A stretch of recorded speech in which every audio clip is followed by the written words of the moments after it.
Bonjour, j'espère que vous allez bien en ce dimanche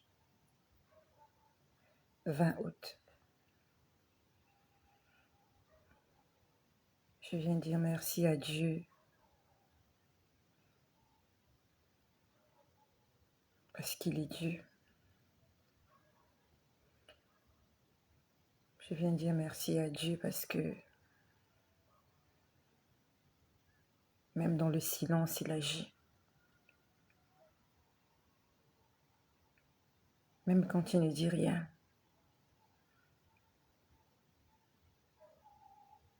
Il continue de nous manifester sa bonté. Et je prie pour toutes les personnes qui passent des moments difficiles afin que le Seigneur les fortifie. On a besoin d'être fortifié. On a besoin de prier les uns pour les autres. Souviens-toi des autres dans tes prières. Tu as des problèmes, c'est vrai.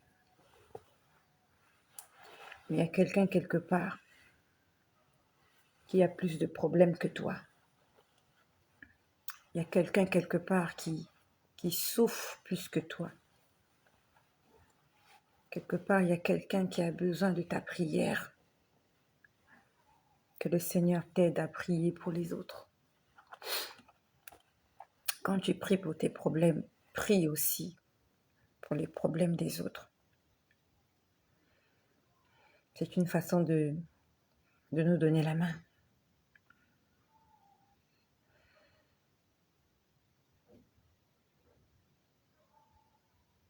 Je suis juste tranquille et je me laisse aller par le Seigneur.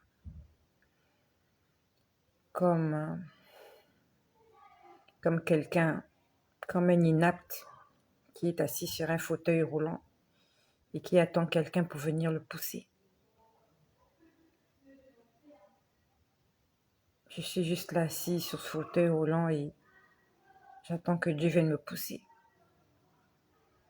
C'est comme lorsque quelqu'un va à l'hôpital et qu'il ne peut pas marcher. On le met sur un brancard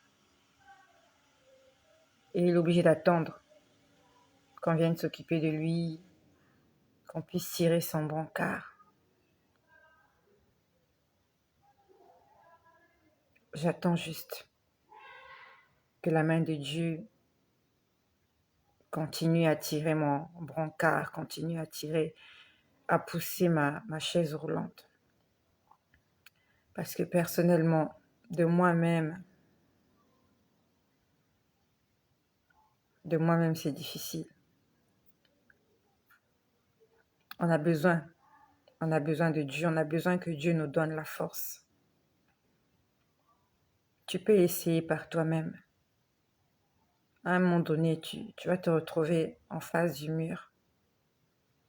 Tu comprendras qu'il faut quelqu'un de plus fort que toi. Tu comprendras que tu as besoin. Tu finiras par comprendre que tu as besoin de Dieu. J'ai besoin de Dieu. Je suis honnête avec moi-même. J'ai besoin de Dieu, il le sait. Je suis arrivée à un point où aucun homme ne peut rien faire pour moi. Aucun homme ne peut rien faire pour moi. Il n'y a que Dieu. Si Dieu ne se lève pas, c'est comme Jonas. C'est comme Jonas. Il a essayé par lui-même de trouver une solution. Il n'y avait pas de solution. Il a été jeté dans l'eau. Lorsqu'il était jeté dans l'eau, il ne pouvait compter que sur Dieu afin de ne pas mourir.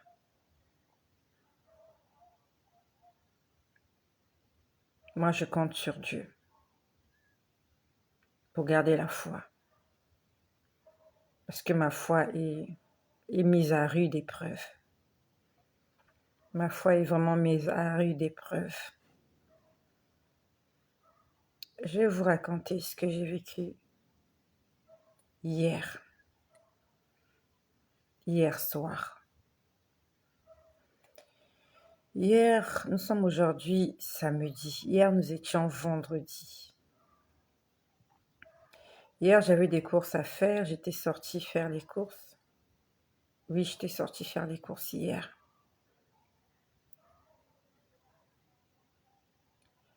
Et dans mon église locale, tous les vendredis, nous avons une réunion de prière. Étant donné que jusqu'à l'heure du début de la réunion de prière, j'étais toujours dehors, donc je suis partie à l'église. Parce que je pouvais pas supporter de ne pas aller à l'église alors que j'étais pas loin de là. Je me sens souvent coupable que lorsque je dois être à l'église et que je ne suis pas, alors que je suis pas loin. Je me sens souvent coupable. Avant, non. Mais depuis que j'ai fait une rencontre personnelle avec Dieu, le dimanche, je dois aller à l'église. J'ai pas besoin qu'on me le dise. Mon corps se réveille, quelle que soit l'heure à laquelle je me couchais. Mon corps est comme alerté. Alors que les autres jours, je fais la grâce matinée. Mais le dimanche, quelle que soit l'heure à laquelle j'ai dormi, mon corps est comme en alerte que je dois me réveiller à temps. Donc, même si je suis fatiguée, même si j'ai sommeil, mes yeux s'ouvrent tout seuls. C'est quelque chose que j'ai du mal à m'expliquer. Donc, j'étais allée hier à l'église et pendant qu'on était en train de prier, j'étais arrivée un peu en retard. Pendant qu'on était en train de prier, j'ai commencé à voir des choses bizarres. Au départ, je ne comprenais pas ce que je voyais. Je voyais des choses bizarres. Et je voulais comprendre ce que je voyais. Je voulais comprendre ce que je voyais. Et j'étais là, je priais, je voyais des choses bizarres. À la limite, les choses étaient en train de prendre forme. Ça arrive souvent que vous avez l'impression que ce que vous voyez n'a pas de sens ou ce que vous vivez n'a pas de sens, mais après, ça prend forme, vous comprenez mieux ce qui se passe. Donc, pendant que je priais, les choses étaient d'abord bizarres. C'était un mélange de... Les images défilaient. En fait, je ne comprenais pas vraiment. Après, les choses ont commencé à se passer comme au ralenti. Je commençais à voir des choses comme au ralenti. Et quand je voyais ces choses au ralenti, maintenant, je voyais des personnages de dessins animés. Je voyais des personnages de dessins animés. Quel personnage exactement, j'ai oublié parce que j'ai vu beaucoup d'images. Les personnages des dessins animés, je les voyais en vision. Pourtant, hier, je n'ai pas suivi la télé. À la limite, je ne suis même pas la télé. Quand je suis sur la télé, c'est vraiment en passant. Ce sont l'actualité ou alors c'est des prédications, mais je ne suis pas télé. Je ne suis pas télé. Je ne suis pas les films, toutes ces choses-là, je ne suis pas ça. Donc logiquement, c'est pas évident que mon subconscient ait été influencé par quelques images que ce soit. C'est pour ça qu'on a besoin de discernement. Parce que tu peux te mettre à voir des choses parce que tu les as vues à la télé ou tu les as vues sur les réseaux sociaux. Mais hier, non, j'ai pas j'ai pas allumé la télé hier. Donc je voyais des choses bizarres. Après, c'était les personnages de dessins animés. Et c'est mon point de vue par rapport à ce que j'ai vécu et par rapport à ce que j'ai vu. Certains personnages des dessins animés sont diaboliques. Quand je dis qu'ils sont diaboliques, ce ne sont pas que des personnages de dessins animés. Ce sont des entités qui existent réellement. Dans les dessins animés, dans certains dessins animés, on va être clair, pas tous. Dans certains dessins animés, les personnages sont en fait des entités démoniaques. Elles existent quelque part. Elles ont cette apparence-là. Et ils utilisent l'apparence de ces gens-là pour séduire nos enfants. J'en suis convaincue à 100%. J'en suis convaincue à 100%. Donc, je voyais des personnages de dessins animés bizarres, bizarres, bizarres, mais vraiment des personnages de dessins animés. Après, je vois une femme. Ça s'est passé pendant que je priais. J'étais à l'église, hein. Donc, c'est pas la peine de te dire que comme toi, tu vas à l'église, que le diable ne viendra pas te tenter. C'est pas la peine de te dire que parce que tu pries, tu lis ta Bible, que les démons ne vont pas te tenter. S'ils ont envie de se présenter à toi et que Dieu leur donne la permission, ils se présenteront à toi. Ils vont te tenter. Mais c'est à toi de résister à la tentation. Ne te dis pas que Satan ne peut pas te tenter. Satan va te tenter, Satan peut te tenter, les démons peuvent te tenter, le péché peut te tenter, mais c'est à toi que revient le oui ou le non.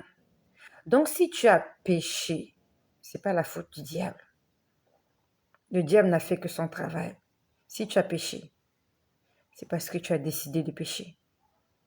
Parce que Dieu a mis en chacun d'entre nous une conscience, une intelligence et le libre arbitre. Nous pouvons dire oui ou non.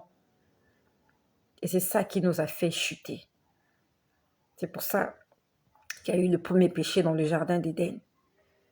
Parce qu'ils avaient le choix et ils ont fait le choix. Et jusqu'à présent, nous continuons de faire les choix. Et généralement, nous faisons le mauvais choix. Je vois une femme en face de moi. Là où elle était, cette femme, il faisait noir. Mais je l'ai vue, c'était une femme. Une femme qui me regardait pendant que je priais. Alors, on priait sur quoi? Je ne sais plus sur quoi on priait. Elle me regardait. Elle me regardait avec pitié. Que le Seigneur nous donne là. Que le Seigneur nous donne là le discernement. On a besoin de discernement. On a besoin d'être rempli du Saint-Esprit. Afin que lorsque nous sommes confrontés à certaines situations, qu'on sache reconnaître la main de Dieu ou la main de l'ennemi. Ce qui m'arrive, je suis quasiment sûre que je ne suis pas la seule à vivre ça sur cette terre.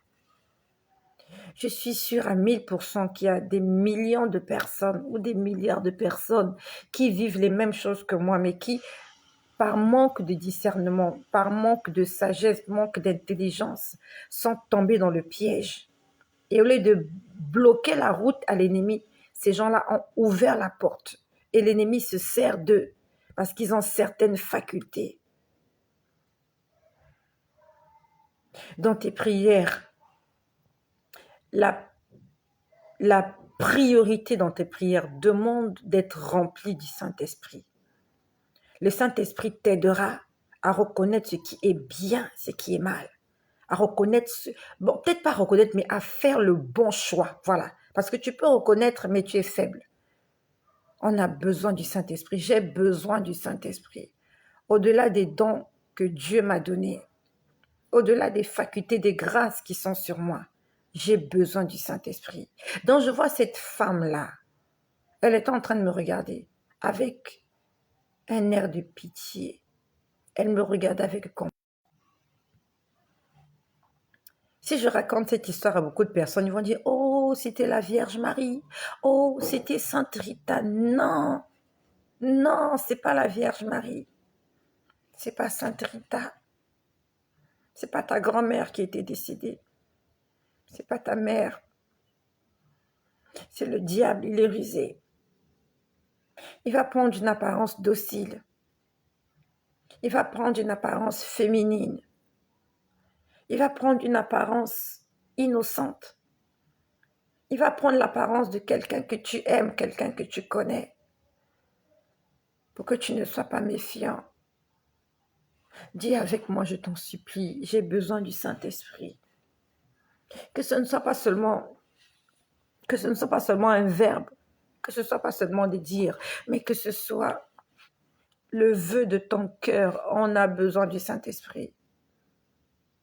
Quand je vois toutes ces choses, je me dis, Seigneur, qu'est-ce que j'ai pitié de moi. Je vois cette femme qui me regarde avec pitié. Avant de voir cette femme, j'ai d'abord vu une autre femme. J'ai d'abord vu une première femme. Elle était un peu forte. Elle me regardait. Elle me regardait. Je n'étais pas rassurée quand j'ai vu cette femme-là. Je n'étais pas rassurée. Je parle des choses que je vois en esprit. Donc pendant que les gens prient, les gens sont à l'église, moi aussi je suis à l'église, mais je vois des choses. Donc la première femme, elle n'était pas, elle m'inspirait pas confiance. Et c'est comme s'ils ont compris. À ce moment-là, je vois une deuxième femme. Et quand je vois la deuxième femme, je sais pas, mais je suis consciente que cette deuxième femme-là, elle est supérieure à celle que j'ai vue en premier. Par rapport au grade, je sais que celle-là était supérieure. Elle me regarde. Genre, tu me fais pitié. Je t'aime. Je vais te faire du bien. Elle n'a pas parlé. Elle n'a pas parlé au départ. Mais elle me regardait. Vous voyez le genre de regard de quelqu'un qui vous dit « je compatis », tu me fais de la peine, j'ai envie de t'aider, j'ai envie de te prendre sous mon aile, j'ai envie de te prendre par la main. Ce genre de regard. Et je regarde cette femme-là et elle me regarde. Elle me regarde du genre, je sais que tu souffres, j'ai pitié pour toi, je veux te faire du bien. Je savais ce qu'elle voulait. Je savais ce qu'elle voulait. Elle m'a dit. Là, maintenant, je pouvais... Au départ, c'était juste le regard de pitié. Après, je ne sais pas si je peux appeler ça une communication télépathique, mais je pouvais lire dans ses pensées. Je pouvais lire dans ses pensées. Elle était en train de dire « rejoins-moi ». Elle disait « rejoins-nous ». Elle me disait « viens avec nous ». Nous allons t'aider, quelque chose comme ça. Genre, on sait que tu souffres, on sait que tu n'es pas bien. Rejoins-nous. Elle n'a pas parlé, mais je le lisais dans ses pensées. Elle me disait, rejoins-nous, viens de notre côté. Nous allons te donner ce que ton cœur désire.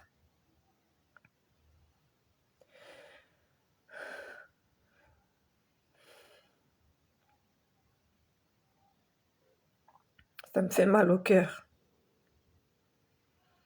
Ça me fait mal au cœur parce que je sais qu'il y a plusieurs qui se sont fait piéger ainsi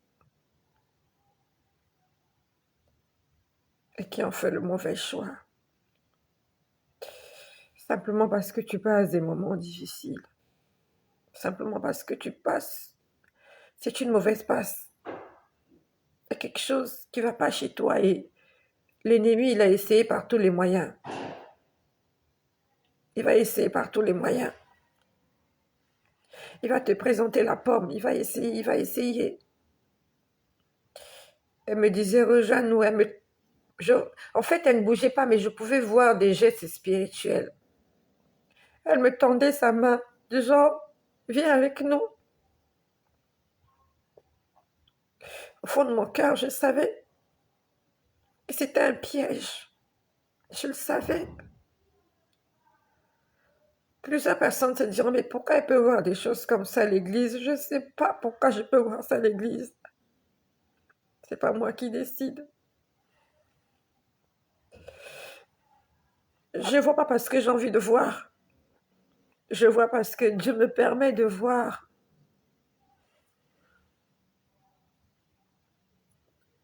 Je sais que c'était un regard de compassion, c'était mensonger.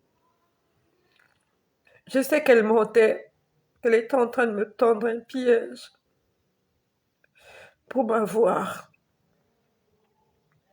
Après avoir fait tant de sacrifices. Après avoir sacrifié tout ce que j'avais de plus cher, après avoir perdu presque tout.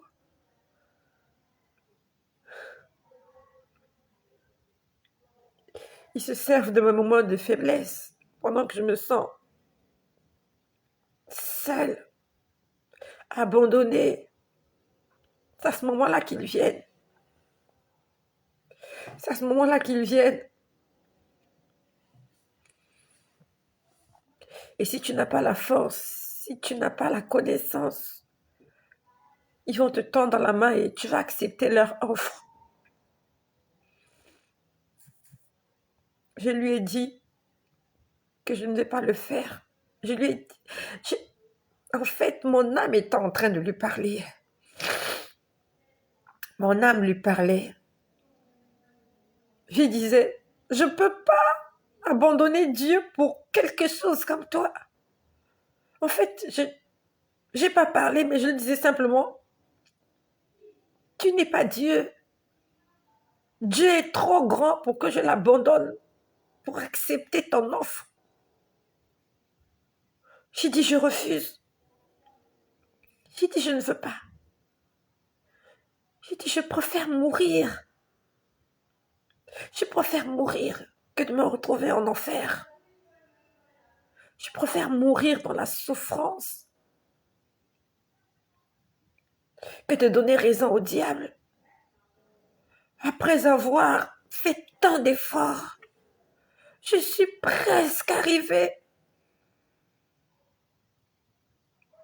Je suis presque arrivée. C'est au moment où j'arrive presque qu'ils viennent jouer leur dernière carte. J'ai dit non. Je ne vais pas vendre mon âme au diable.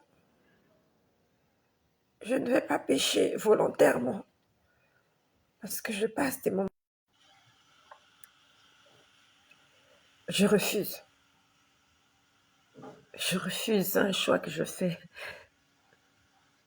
Je refuse de pécher.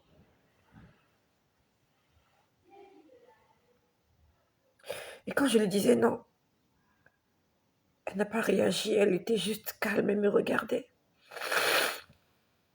Mais je la sentais trop petite. Je ne sais pas comment je peux dire. Je sentais qu'elle n'avait pas de pouvoir en fait. Je la sentais pas. En fait, je me disais, c'est stupide pour moi d'accepter l'offre de cette femme. Parce que je me sentais supérieure à elle. Elle ne m'a pas violentée. Elle ne m'a pas menacée. Elle ne m'a pas hurlé dessus. Elle me parlait avec respect. Je ne sais pas comment je sais, mais je sais que j'étais supérieure à elle. Dans le monde là où elle est là-bas, elle a un certain pouvoir. Et son pouvoir, il est petit. Il est plus petit que le pouvoir que Dieu m'a donné. J'ai dit non. J'ai dit non. Et je parlais au fond de mon cœur. Je disais, je ne peux pas te suivre. J'ai dit, mais je ne peux pas, c'est stupide. C'est stupide que je cesse de servir le bon Dieu pour te suivre toi. J'ai dit, mais c'est stupide. Tu es une petite femme qui... J'ai dit, mais c'est stupide. À ce moment-là, j'ai commencé à avoir comme une agitation. Je voyais de l'agitation quelque part. Alors, je sais pas trop comment expliquer l'endroit. C'est vraiment, je peux pas l'expliquer, cet endroit-là où c'était. Mais je voyais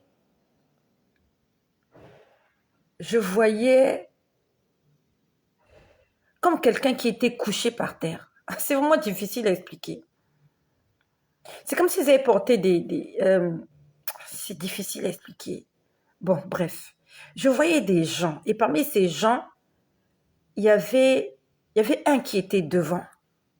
Il y a un qui était devant. Et c'est comme s'il était tombé de face. Et quand il est tombé de face, je ne sais pas pourquoi il est tombé de face. Et je sais même vraiment pas ce qu'ils étaient en train de vouloir faire. Mais il est resté immobile, face contre terre, et il tapait ses pieds. Donc il se débattait par les pieds. Je ne sais pas si vous comprenez, mais tu vas comprendre. Entre dans l'histoire. Il est tombé contre face, face contre sol. Donc j'avais l'impression, c'est comme s'il était tombé dans quelque chose de gluant, quelque chose de collant. Et c'est comme s'il ne pouvait pas sortir de là. Mais à la limite, ses pieds pouvaient encore bouger et il tapait ses pieds comme s'il se débattait. Et la foule qui le suivait, en fait, c'est comme s'ils allaient quelque part. Donc, quand il est tombé dans cette chose-là, je ne sais même pas comment décrire ça, il se battait avec ses pieds, il se battait avec ses pieds, mais allongés. Donc, il tapait les pieds, vraiment, il tapait vite les pieds. Et ceux qui étaient derrière lui se sont arrêtés. Il n'avançait plus. Il n'avançait plus. Je me suis dit, pourtant, j'ai pas chassé les esprits impurs au nom de Jésus. J'ai juste dit, je disais juste à cette chose-là, cette dame-là, je lui disais, j'étais en train de prier, je ne sais plus pour quel sujet, je lui disais juste, je ne peux pas. En fait, je lui disais, j'ai fait un choix de servir Dieu. Je ne peux pas accepter ton offre, tu es trop petite. En fait, je lui disais, tu es trop petite. Moi, je sers Dieu. Et je vois cet homme-là, je ne sais pas si c'est un homme ou quoi, il tombe là.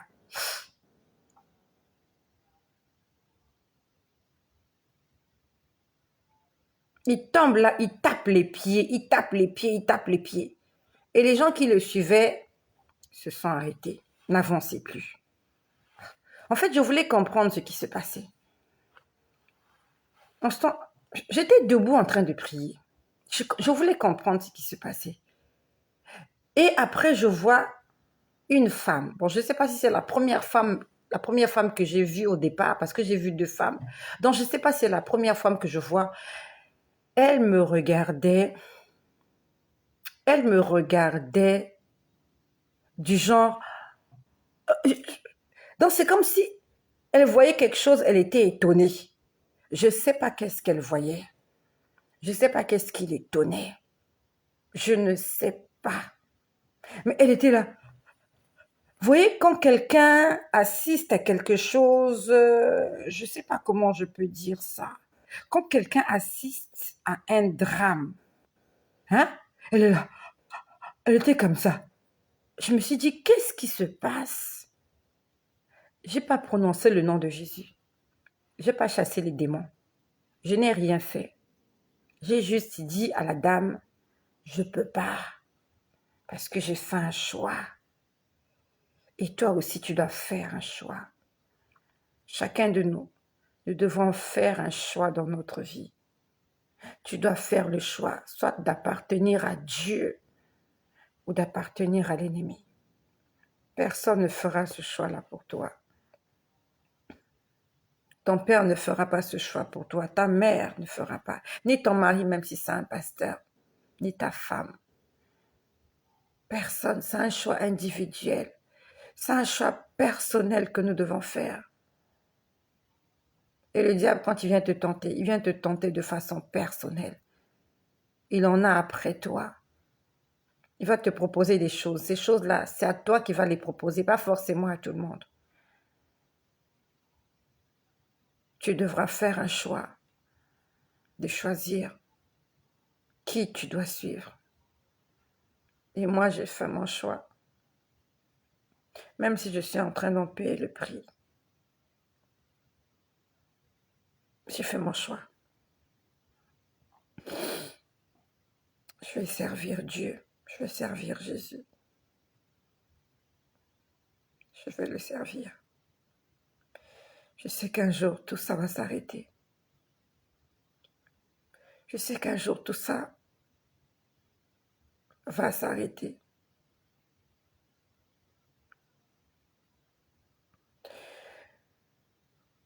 Après, je voyais plusieurs autres choses que je ne sais pas comment expliquer. Je ne sais pas comment expliquer ce que j'ai vu après. Je ne sais pas. Je ne sais pas comment l'expliquer. Et je suis rentrée à la maison hier. Quand je suis rentrée à la maison, j'étais très fatiguée. Parce que j'avais passé toute la journée en mouvement. Donc dès que je suis rentrée hier, ouais, j'ai fait deux, trois petites choses. Et je suis, en fait, on va dire que je me suis affalée. Je me suis affalée. Et j'étais en train de dormir. Et j'ai été réveillée par... en fait, j'entendais des gens chanter. J'entendais des gens chanter. Ils chantaient une mélodie un peu compliquée. Il y avait un son, il y avait un autre son, il y avait un son qui n'avait pas sa place. Mais bon, c'était leur mélodie. Et pendant que je dormais, j'entendais ça. J'entendais ça. J'essayais de chanter. Je n'ai pas enregistré ce son-là. J'essayais de chanter, j'essayais de chanter. En fait, je dormais, mais mon esprit était éveillé. Quand je dis que mon esprit était éveillé, ça veut dire que, en plein sommeil, j'étais consciente qu'il y avait des gens autour de moi qui chantaient. J'aimerais te dire que si tu marches dans la vérité, si tu marches avec Jésus, si tu as accepté son invitation de cheminer avec lui et lui avec toi, j'aimerais te dire que tu n'es pas seul. Tu n'es pas seul. Comme toi aussi, souvent je me sens tellement seule. Oui, mais en réalité, nous ne sommes pas seuls. On ne le voit pas forcément. On ne le sent pas forcément. On ne l'entend pas forcément. Mais là où Dieu est, il y a l'armée céleste qui est là. Parce que le roi ne se déplace jamais seul. Le roi, quand il se déplace avec son armée, avec ses gardes-corps, avec... Le roi ne se déplace jamais seul. Il y a toujours une armée qui l'accompagne. Et si Dieu est avec toi, tu as l'armée céleste qui t'accompagne, même si tu ne le vois pas. La seule chose qu'il y a à faire, c'est d'être sûr que Dieu est avec toi et que Dieu est en toi pour prendre le contrôle de ta vie. Donc, j'étais là, j'entendais ces gens-là chanter, je les entendais chanter. Après, ça a tellement mis du temps, cette chanson-là. Après, je me décide à ouvrir les yeux parce que ça faisait un moment, on va dire, qu'il m'avait déjà réveillée avec cette chanson, mais je gardais les yeux fermés. Quand j'ouvre les yeux, je vois un homme. Seigneur Jésus,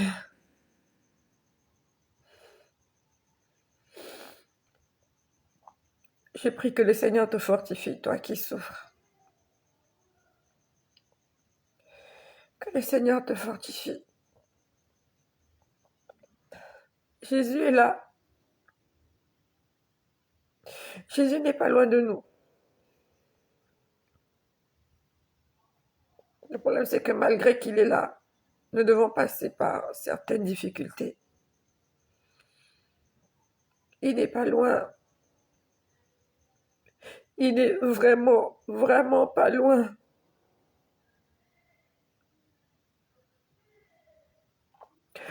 J'ai vu un homme.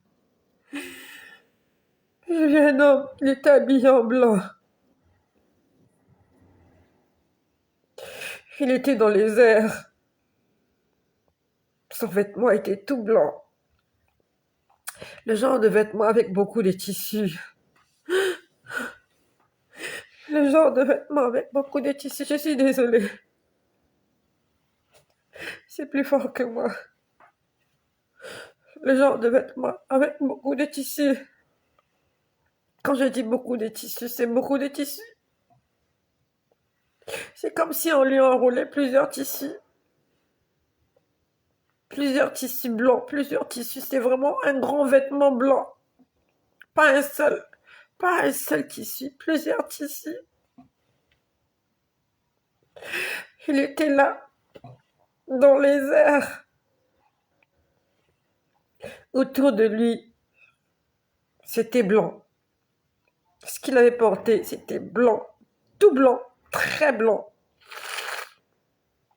Et c'est comme si les ténèbres essayaient de l'effacer. Donc c'est comme si les ténèbres essayaient de le faire disparaître, mais les ténèbres n'arrivaient pas. Je ne sais pas comment je peux expliquer. Les ténèbres essayaient d'éteindre sa lumière, mais c'était trop fort. Donc je sentais les ténèbres essayer de s'emparer de lui.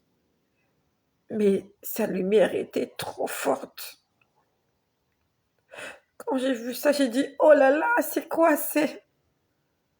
J'ai dit, qu'est-ce que c'est? J'ai dit, qu'est-ce que c'est?